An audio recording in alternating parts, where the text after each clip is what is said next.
Buenos días. Vamos a hablar entonces de lo que es el transporte a través de la membrana. Y vamos a recordar que la membrana plasmática nos permite socializar con todas las células o entre células de una a la otra y comunicarse con lo que es su medio exterior y su medio interior. Y necesita tener entonces gradientes de concentración y gradientes de carga continuamente, ya que la célula funciona en base a un desequilibrio que existe entre el medio externo y el medio interno. Y de allí saca toda la energía que va a necesitar para realizar todas las funciones vitales. O sea, siempre hay un constante equilibrio que es dinámico, ¿okay? Para que la célula pueda sacar todo lo que necesita expulsar de ella, ya sea porque sea como basura para ella, ¿okay? O desecho, o simplemente porque necesita sacar su producto. O también pueden ser neurotransmisores que nos permitan comunicarnos y realizar una respuesta a un estímulo dado.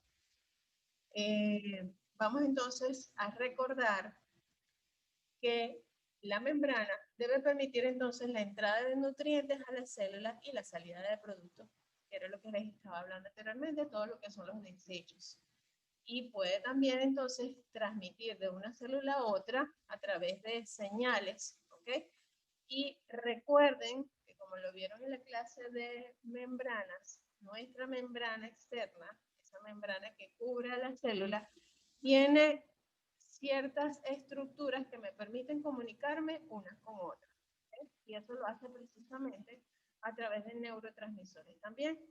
Entonces, para ello existen dentro de la membrana plasmática unos transportadores y unos receptores que están en ambas capas de esa membrana, ¿okay?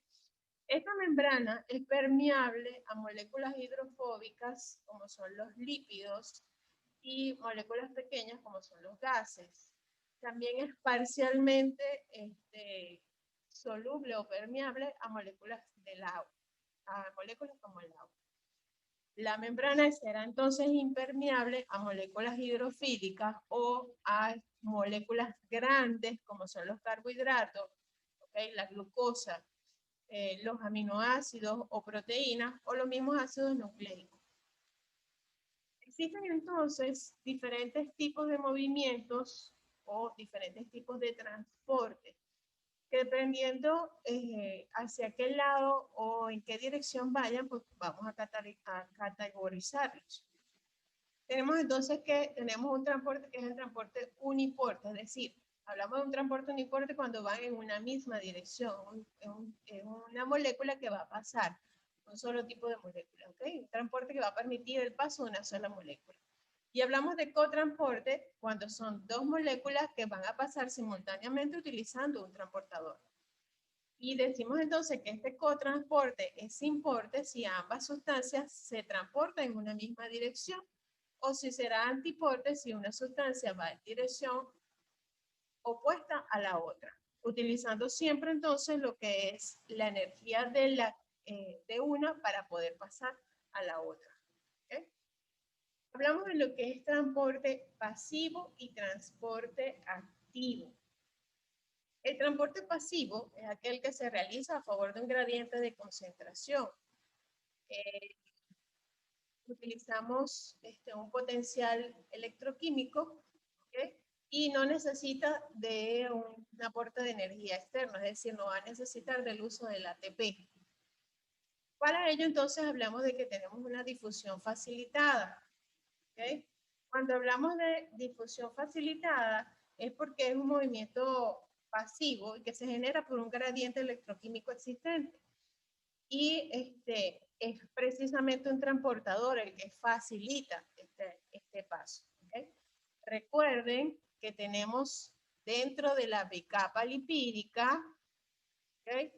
Unas estructuras, que es lo que vieron en la clase anterior, que me permiten, son en su mayoría proteínas, o mejor dicho, proteínas, que me permiten entonces el paso de esta sustancia. En este caso, tenemos el ejemplo de la glucosa. ¿Okay? Ella se une a la de glucosa y permite entonces que ella pueda pasar a favor de un gradiente de concentración. También tenemos otras estructuras dentro de esta misma membrana plasmática, que estas fosfolípidos. Tenemos unas proteínas que me funcionan como un poro, es decir, dentro de ellas tienen un poro. Recuerden que esta proteína atraviesa toda la membrana plasmática y este poro entonces me permite hacer el paso de iones o de moléculas. En este caso pues tenemos el canal iónico del sodio. ¿Okay? Es así entonces cuando comenzamos o diferenciamos vamos a diferenciar lo que es el transporte pasivo de lo que es el transporte activo.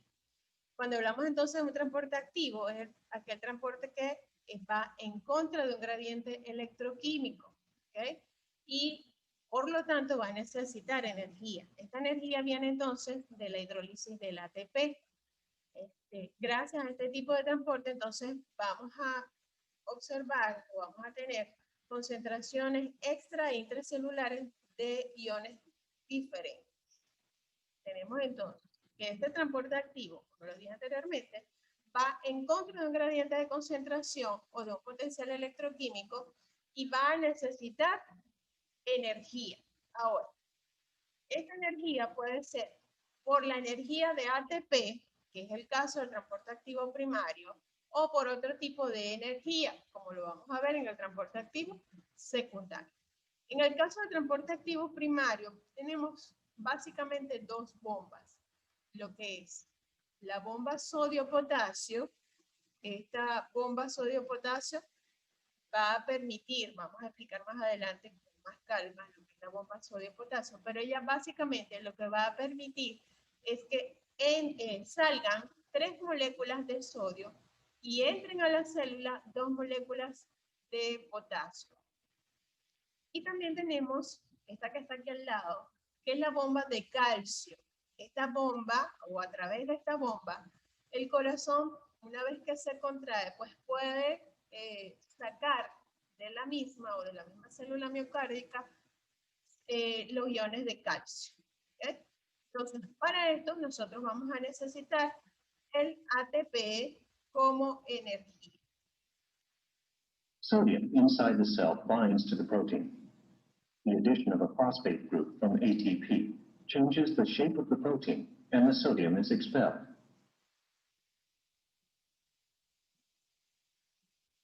Now potassium binds to the protein. The phosphate is released, and as the protein returns to its former shape, potassium is moved into the cell. Sodium can once again bind to the protein, and the process repeats as long as there is a supply of ATP.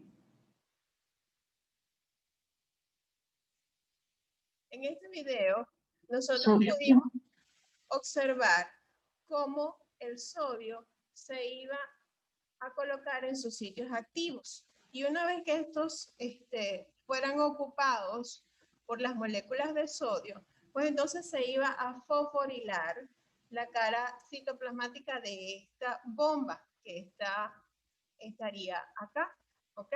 Entonces, una vez que ella se fosforila, pues entonces salen hacia el exterior las moléculas de sodio y entran en ese movimiento las 2 moléculas de potasio. Una vez que estas 2 moléculas de potasio entran, entonces, ¿qué va a pasar? Que se libera, ¿ok?